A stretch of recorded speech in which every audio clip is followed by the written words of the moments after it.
This week marks 50 years since the release of Humanae Vitae, the papal document that strongly affirms the Church's teaching on life. Half a century later, the text is more relevant than ever today.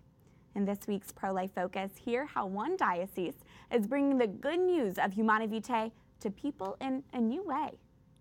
I think it helps us to get out of the way we use social media to think about it as a classroom. We take the classroom a little bit more seriously. Dr. Chad Pecknold is a professor of systematic theology at DC's Catholic University of America. But this week, he took Twitter to the classroom.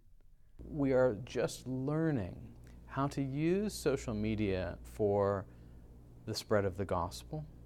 We're using a technology that is new to us. July 25th marked 50 years since Pope Paul VI released his papal letter, Humanae Vitae, a document which strongly upheld the Church's teachings on openness to life and her condemnation of artificial contraception.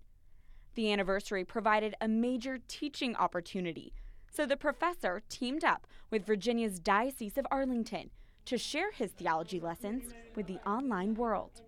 Wednesday night, social media users could directly ask Pecknold any of their Humanae Vitae questions by tweeting him and using the hashtag HV50 and hashtag AskTheQuestion.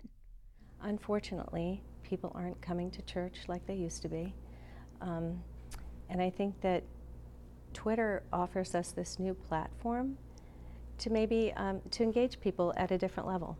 Therese Bernpohl is executive director of the Office for Marriage, Family, and Respect Life at the Arlington Diocese. She's boots on the ground when it comes to problems facing families today. People have turned away from God's plan for marriage. So undergirding Humanae Vitae is the fact that couples are saying no to God's plan. Everything we see right now, the lessening of the moral standards, the Me Too movement, men treating women poorly, objectifying women, the fact that we think that we can do whatever we want with our bodies when we have a Supreme Court that says you have a right to define your own existence.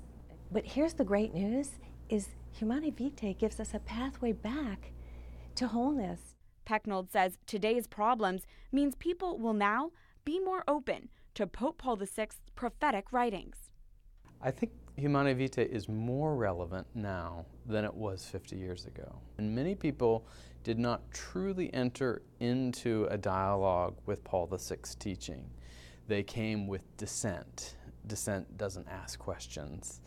It already knows the answers that it wants. It wants contraception. It wants all these things. And now I think we see the bankruptcy of the sexual revolution. It pretended it's sexual freedom. But Humanae Vitae really offers sexual freedom. With the anniversary now behind us, the Humanae Vitae tweets and lessons still live on online at the Diocese of Arlington's website. The organizers behind this Humanae Vitae Twitter classroom hope people will learn the good news of life and love and that it hits home. Paul VI has given us a blueprint for talking about the kind of sex which is properly ordered, that liberates us, that makes us pure. Hopefully we can turn hearts back to want God again in the center of marriage.